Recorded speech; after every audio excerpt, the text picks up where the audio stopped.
மேரி அம்மாவுக்கு குழந்தைய காமிச்சிட்டாங்களாமா. யார் குழந்தைய? பக்கத்து வீட்டு குழந்தைய காமிச்சிட்டாங்க.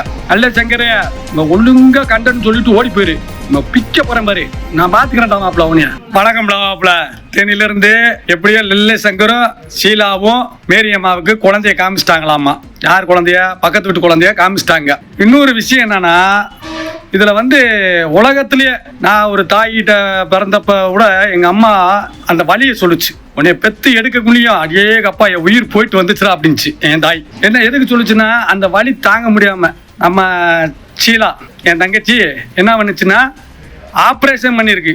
ஆப்ரேஷன் பண்ணி உள்ள அந்த வீடியோ போய் பார்த்தீங்கன்னா உங்களுக்கு தெரியும். வேமா நடக்குது, சத்தம் போடுது, நீ உள்ள வராதான்னு. உலகத்தில் ஆப்ரேஷன் பண்ணி இவ்வளோ சவுண்டு விடவே மாட்டானப்பா. நானும் தேனி காணாவளக்கு ஆஸ்பத்திரியில் போயிருக்கேன்.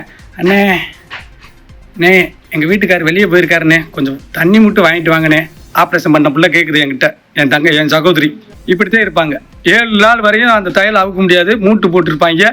இவ்வளோ சவுண்டாக பேசுனா மூட்டை அவுந்து போகும். உலகத்தில் அவன் அம்மன் தண்டி ஆப்ரேஷன் பண்ண பிள்ளை இவ்வளோ ஸ்பீடாக நடக்காதியா. டாயின் 90% கண்டன மக்கள் நீங்கள் சொல்கிறீங்க, ஆனால் நாங்கள் உண்மையை நாங்கள் கேட்டுக்கிட்டு இருக்கோம். அது வெளியே வர தண்டி நாங்கள் பேசுவோம். நீங்களே சொல்லியிருக்கீங்க, என்ன சொல்றீங்க அண்ணே, இது ஃபுல்லாமே கண்டன் தானே, எதுக்குன்னே அவங்கள பற்றி பேசுகிறீங்கன்னு. இல்லைப்பா, இன்னும் உண்மை இருக்குது, வெளியே வர்றதுக்காண்டி நாங்கள் பேசிக்கிட்டு இருக்கோம். உண்மையை மக்கள் திருந்தணும். இன்னும் வரைக்கும் அது கண்டன் அவங்க வாயாளந்து சொன்னாத்தே நான் விடுவேன். உண்மை, என் குழந்தைக்கு உடம்பு சரியில்லை, என் குழந்தைக்கு அது இல்லை இது இல்லைன்னு கேட்டுக்கிட்டே இருக்காங்க. இது ஊராமே பொய். பக்கத்து வீட்டு குழந்தைய வாங்கி வச்சுக்கிட்டு இந்த மாதிரி பண்ணும்போது நம்மளுக்கு கண்ணீர் வருது. ஆப்ரேஷன் பண்ண உள்ள இவ்வளவு சவுண்டு பேசுனது நான் இந்த வீடியோவில் தான் பார்க்குறேன். அப்பயே தெரிஞ்சிருச்சு, கண்டென்ட் எனக்கு தெரிஞ்சிருச்சு. மக்கள் நீங்களும் தெரிஞ்சுக்கிறணும்.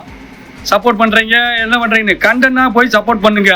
அதை விட்டு போட்டு நல்லவங்களுக்கு பண்ணாமல் கொண்டு போய் ஏமாத்துறவங்கள பொய் சொல்கிறவங்கள போய் பார்த்துக்கிட்டீங்க பாரு. அந்த மேரியம்மா வேற பாவம், ஆட்டுக்குட்டியை விட்டு போட்டு. பேத்தி கூட முக்கியம் இல்லை அந்த மேரி அம்மாவுக்கு. பேத்தி பிறந்திருக்கேன்னு முக்கியம் இல்லை. பக்கத்தில் இருந்து அந்த பிள்ளைக்கு வெள்ளை போட்டு குழம்பு, வெள்ளை போட்டு இது கருப்பட்டி இதெல்லாம் ஆக்கி கொடுக்கணும்னு அக்கறை இல்லை யாருக்கு? மேரி அம்மாவுக்கு. ஆட்டுக்குட்டி மேலதான் உயிர். இன்னொரு பெரிய முக்கியமான விஷயம் என்னன்னு பார்த்தீங்கன்னா, மேரி அம்மா வீடியோ வச்சு எடுத்துருக்காங்க. மேரி அம்மாவுக்கு ஐடி இருக்குது. ஏன் இந்த வீடியோவை மேரி அம்மாவுக்கு வீடியோவில் போடலை? இவங்க ஐடியில் போடுறாங்க. யோசிக்கணும். இவங்க ஷீலாவோட ஐடியில் ஏன் போடுறாங்க? ஏன் மேரி அம்மாவுக்குன்னு ஒரு யூடியூப் இருக்குல்ல, அதில் போடலாம்ல? சித்திரவதை பண்ணுறாங்க. இனிமேல் வந்துக்கிட்டே இருக்கான், நீ எடுத்துக்கிட்டே இருப்பேன் மாப்பிளா. அல்ல சங்கரே, ஒழுங்கா கண்டன்னு சொல்லிட்டு ஓடி போயிரு, பிக்க போகிறேன் பாரு, நான் பார்த்துக்கிறேன்டா மாப்பிள அவனைய, நான் பார்த்துக்கிறேன்டா. என்னை வலி, எனக்கு வேதனை தாங்க முடியல. என் மக்கள், தமிழ்நாட்டு மக்களை ஏமாற்றிக்கிட்டு இருக்கிறதுனால வலி தாங்க முடியல. அவங்களுக்கு வலிக்குது என்னமோ, எனக்கு வலிக்குது.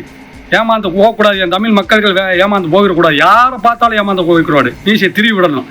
அதுக்காண்டி தாண்டி நான் இருக்கேன்.